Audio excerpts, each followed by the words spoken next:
Hello everybody, welcome back to my YouTube channel, that is the BS Law Entrance Exam by Coach Bakul Hanspal. This is Bakul Hanspal, the founder and the CEO of this very edtech startup. Today we are going to deal with Comptroller Auditor General of India, Article 148, along with all the relevant facts, etc., which are very important for competitive exams. Union judiciary हमने खत्म कर लिया है, पूरा का पूरा part 2 videos में. कुछ भी नहीं पढ़ा है क्लैट के लिए, उसको जाकर देख लो. You would be sorted with the judiciary part. कोई भी क्वेश्चन आएगा, I sure you would be able to do it. अभी हम बात कर रहे हैं Controller auditor general of India, there from the bare act. सब कुछ जो हम कर रहे हैं कॉन्स्टिट्यूशनल लॉ सीरीज है, और भी इसके बहुत वीडियोस हैं. एक बार बेसिक वीडियोस भी देख लेना एग्जाम से पहले, जो part already I think 3-4 parts already पहले इसके बने हुए थे. बिल्कुल बेसिक चीजों से वो डील कर रहा है, बिल्कुल स्टार्टिंग से. आई थिंक वो टिल फंडामेंटल ड्यूटीज तक ले रहा है, पार्ट 4A तक वो पढ़ा रहा है. वो तुम उसको देख लेना. इसको भी देख लो, Controller auditor general of India, very very important. इसके बाद हमारा इलेक्शन कमीशन बच रहा है, डिफरेंट कमीशन बच रहे हैं, उसको करेंगे. फिर लैंग्वेज वाला पार्ट एक बार करेंगे, और इमरजेंसी करेंगे पार्ट. ये बहुत इंपॉर्टेंट है. उसके बाद थोड़ी छोटी मोटी चीजें रह जाएंगी. वाइस प्रेसिडेंट वाला पार्ट है, वो मैं और करवा दूंगी, बिकॉज वाइस प्रेसिडेंट न्यूज में है. और मेरे को लगता नहीं है प्रेसिडेंट वाला मेरे को करवाना चाहिए, बट एक बार मैं फिर भी प्रेसिडेंट करवा दूंगी, ठीक है. एंड रेस्ट इज अबाउट थोड़ी सी बिल्कुल एंसिलरी चीजें, मिसलेनियस टाइप है, लेजिस्लेचर एग्जीक्यूटिव वाला, वो मैं और करवा दूंगी, ठीक है. तो let's get started. Controller auditor general of India, who is the current Controller auditor general of India, right. He is, remember this क्योंकि एग्जाम पास में, संजय मूर्ति. के संजय मूर्ति, ठीक है. He is the current. के का फुल फॉर्म मेरे को बताना कमेंट सेक्शन में, पूरा नाम लिखकर, क्योंकि क्लैट ने पूछ लिया था जनरल डायर का फुल फॉर्म. ठीक है, जनरल डायर में उसका पूरा नाम क्या था, है ना. तो आप इसका एक बार पूरा नाम देख लेना इनका. He is the current Controller auditor general of India, and when he assume his office, he assumed his office on 21st November 2024, succeeding, right. Who was the CAG before him? It was Girish Chandra Murmu.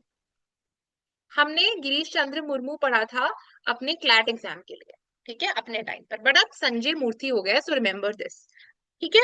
अच्छा, थोड़ा सा और. Before his appointment as CAG, he served as secretary in the department of higher education, ministry of education, from October 2021 to November 2024. Remember this thing. From academia वाली field से हैं, education से deal करके रखा हुआ है, so remember this particular thing, right. अब आते हैं next, controller auditor general of India. इसका बेसिक चीज 148 में है, पूरा समाया हुआ है, थोड़ा सा और है, बट रिमेंबर 148, ठीक है. He is appointed by president, simple सी बात है. और चाहे इसका रिमूवल वाला चीज हो, ठीक है, रिमूवल वाला चीज इसका सुप्रीम कोर्ट के जज से डील करता है. जिस सुप्रीम कोर्ट के जज को कैसे आप रिमूव कर देती है, या तो वो खुद पेपर पे साइन करके अपना रेजिग्नेशन दे दे प्रेसिडेंट को. पढ़ा था ना हमने रिमूवल ऑफ सुप्रीम कोर्ट का, जज का. 124 में सारी चीजें मेंशन थी, मैंने पढ़ा भी रखा है. आई बटन पे भी मैं इसको दोबारा डाल दूंगी. या फिर प्रूवन मिसबिहेवियर, या फिर इनकैपेसिटी पर half of the total membership of the house, या फिर not less than 2/3 of the persons present and voting there in the house. ये आपको चीजें क्राइटेरिया फुलफिल करने पड़ते हैं. Just a second, I'm going to just plug in the charger.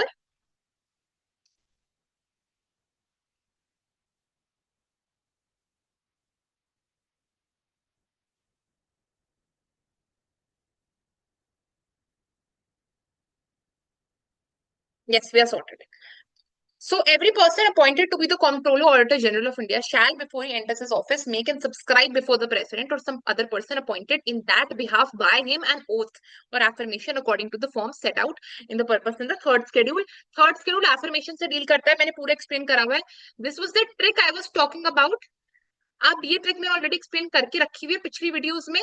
इसको एक बार पिछली वीडियोस को आप देख लीजिएगा, बिल्कुल स्टार्टिंग वाली वीडियोस है कॉन्स्टिट्यूशन की. This is territories, this is emoluments. Emoluments mean salaries, allowances, perks. And A is affirmations, ठीक है. This is affirmations, you know. Affirmation is oath, oath and affirmations. तो ये पूरा फॉर्मेट है. जैसे प्रेसिडेंट का ओथ लेने का क्या है, I preserve, protect and defend the territory of the country. ये लिखा हुआ है, preserve, protect, defend. Similarly governor के भी कुछ वर्ड्स हैं, कैग के भी कुछ वर्ड्स हैं, जज के भी कुछ वर्ड्स हैं. इन सारे वर्ड्स को देखने पड़ेंगे, ठीक है. Not relevant for CLAT. मैं बोलूं आप क्लैट के लिए वर्ड्स उठा के देखो, मत देखिए उन वर्ड्स को. जस्ट देखिए वाइस प्रेसिडेंट की वर्ड्स को देखिए, because vice president currently news में चल रहा है, ठीक है. मतलब जो अभी चेंजेस आए थे, तो आप न्यूज में देख लीजिएगा. ऑफकोर्स न्यूज में तो नहीं होगा ओथ एंड एफर्मेशन, बट एक बार देख लीजिएगा स्केड्यूल में जाकर, ठीक है. वो 3-4 वर्ड्स होंगे, ज्यादा कुछ नहीं है. प्रेसिडेंट का याद रख लीजिए, प्रेसिडेंट काफी स्टैंडर्ड है. I am writing it, preserve, protect and defend, these three words ये मार्क कर दोगे। ऐसे आएगा कि ओथ कैसे होती है, what is the format of the oath, I, A and B, या फिर dash, preserve, protect and defend the territory, the country, इस पर टिक करते हैं, प्रिजर्व, प्रोटेक्ट, डिफेंड में। सैलरी अलाउंसेस सेकंड शेड्यूल से मेंशन्ड है, मॉल्यूमेंट्स मैंने बता दिया। सैलरी जो भी चीजें हैं, या फिर एब्सेंस पे, या फिर लीव हो, पेड लीव हो, पेंशन हो, जो जो चीजें उसके डिसएडवांटेज पे नहीं रहेंगी, ठीक है। अब shall not be eligible for further office either under the government of India और the government of state after he ceases office. Very very important point, ये पूछ लिया जाता है एग्जाम में ट्रू और फॉल्स के केसेस में। स्पेशली एग्जाम्स जो एमएचसीटी वगैरह होते हैं, ये बहुत इंटरेस्टेड होते हैं, इवन एलिट भी बहुत इंटरेस्टेड होते हैं इन चीजों को पूछने में। सो रीअपॉइंटमेंट के लिए एलिजिबल नहीं होता controller auditor general of India, remember this thing. Fine, next पर आ जाओ तो आ जाओ। Subject to the provisions of the constitution और any law, the conditions of service serving in the audit, Indian audit, या फिर ये दे आर बेसिकली प्रिस्क्राइब। जैसे होता है ना कि जुडिशियल ऑफिसर्स, हमने बात करी थी rules of the judiciary court 146 से 147 वाले आर्टिकल के बीच में, सीजीआई इन सब चीजों को फ्रेम करता है। इन द सेम वे हमने देखा इधर पार्ट 5 में, क्लॉज 5 में क्या चीज मेंशन्ड है कि जो कैग है, control auditor general of India और प्रेसिडेंट एक साथ मिलकर रूल्स बनाते हैं, कंडीशंस ऑफ सर्विस एक्सेट्रा, उन पर्सन के बारे में जो इंडियन ऑडिट डिपार्टमेंट में, अकाउंट्स डिपार्टमेंट में सर्व कर रहे हैं, या फिर एडमिनिस्ट्रेटिव डिपार्टमेंट में सर्व कर रहे हैं। अलाउंसेस वगैरह सब कंसोलिडेटेड फंड ऑफ इंडिया से चार्ज होंगे, सब कुछ ही कंसोलिडेटेड फंड ऑफ इंडिया से चार्ज होता है। बहुत इजी क्वेश्चन आएगा, अगर आया तो कौन से फंड से चार्ज होता है, बट नहीं आएगा।